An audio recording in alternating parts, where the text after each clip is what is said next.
How old are you today? 3.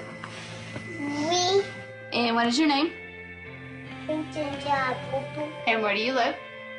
In Nebraska. Who's your mommy? Sonia. Who's your daddy? Daddy Popo. Who's your sister? Cassie. That was 8 years ago. Looking at Colton now, you would have never guessed that he almost died in 2003. His father, Todd, tells about Colton's near-death experience in the book, Heaven is for Real. And he started throwing up into the toilet, you know, and at first we're like, okay, he's got the stomach flu, because the doctor said it was going around. Colton's condition only got worse as days passed. His doctor discovered his appendix had burst. An infection was spreading in his body. Time was running out. And we knew we were in bad shape when they said, well, you need to come out to the hallway. They separated us from everyone else, and then someone came to us and started talking to us that we got to have surgery on your kid. It was tough. Seeing your boy be lifeless when he was a very vibrant child. And it was at that moment that we were looking at each other. I remember my wife holding Colton in that hallway, just us. He's not even moving. We went to the surgery prep area, and I remember them hauling him away and him just yelling at me, Daddy, don't let him take me, Daddy, don't let him take me. And I went back to the pre-op room where we had left some stuff, and I was finally alone, shut the door, and I just broke down and I was mad at God. I just frustrated, fed up. And I remember telling him, I said, God, after all I've done for you, and now you're going to take my kid? This is how you treat your pastors? And I was calling our prayer chain. I was calling anybody that would be on the other line to get Colton on the prayer chain because it was bad. We were there in the waiting room for an hour and a half, maybe. Then I remember the nurse coming out. Is Colton's daddy out here? I'm like, yeah, well, Colton's in recovery and he's screaming for you. And I'm sitting there with him.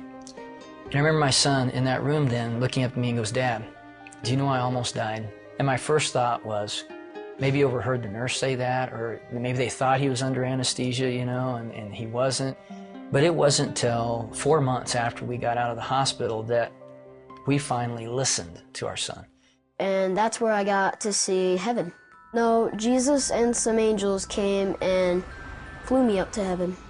And I said, so Colton, what did Jesus look like? I knew that the first person I saw was Jesus. He was wearing white robes with a purple sash, and he just came down nicely and gracefully. Well, Dad, Jesus has markers. Dad, Jesus has markers. I didn't know what he meant, so I finally asked the right question. Colton, where are Jesus' markers? And he drops his toys down, and he stands up, and he just points, Dad, they were right here. He takes his fingers, points to the palms, then he bends over and touches the tops of his feet. And looks up to me, and that's where Jesus' markers were, Dad. When I was in the throne room of God to start with, so I got to see what that looked like. I was upset because I didn't know what was happening. What God did is he used people or things that I liked to calm me down. From there on, I felt better. Then one day we're traveling together, and he looks up at me and, Dad, you used to have a grandpa named Pop, didn't you? I'm like, yeah, he's really nice. Really? Yeah, you used to play with him as a kid and work with him on the farm and shoot stuff with him. And I'm like, yeah, how do you know that? Well, he told me. A figure came up, and he was Pop.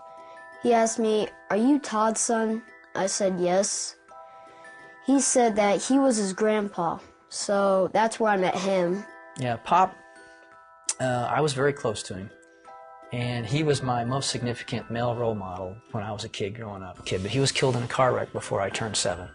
I was busy paying bills again, because that's my job. And he came up and told me he had 2 sisters. Well, he had to say it several times before he finally got my attention. And finally, I put my stuff down and looked at him and says, what do you mean you have 2 sisters? No, I have 2 sisters. You had a baby die in your tummy. And I just looked at him like, well, how do you know you have 2 sisters? Well, she told me. And then he proceeded to describe her. She looked like Cassie, but she had brown hair. And first time when she saw me, she just came up and hugged me. We knew this was true because he said, she kept hugging me. She wouldn't stop hugging me, Mom, and I didn't like that. Well, I'm not really the hugging type. I had miscarried the weekend of Father's Day weekend, which made it even rougher. And we thought we'd dealt with it. We gotten over, we accepted that the baby had died. But when he said he had 2 sisters, I think I was in shock first and then trying to realize, what is he telling me? And so I knew that he had seen her, and after he described her, and he said, she's just waiting for you guys to come to heaven. You know, as we talked about heaven and he was telling me all these wonderful details, I just felt like I had to ask him, did he want to come back? I knew that I was leaving heaven because Jesus came to me and said, Colton, you need to go back. Even though I didn't want to go back, he said that he was answering my dad's prayer. And I remember that prayer. That irreverent, that disrespectful, screaming at God prayer. I was like, he's answering that prayer? Today, Colton is a healthy 11-year-old and shares his heavenly journey with boldness. I learned that heaven is for real, and you're gonna like it.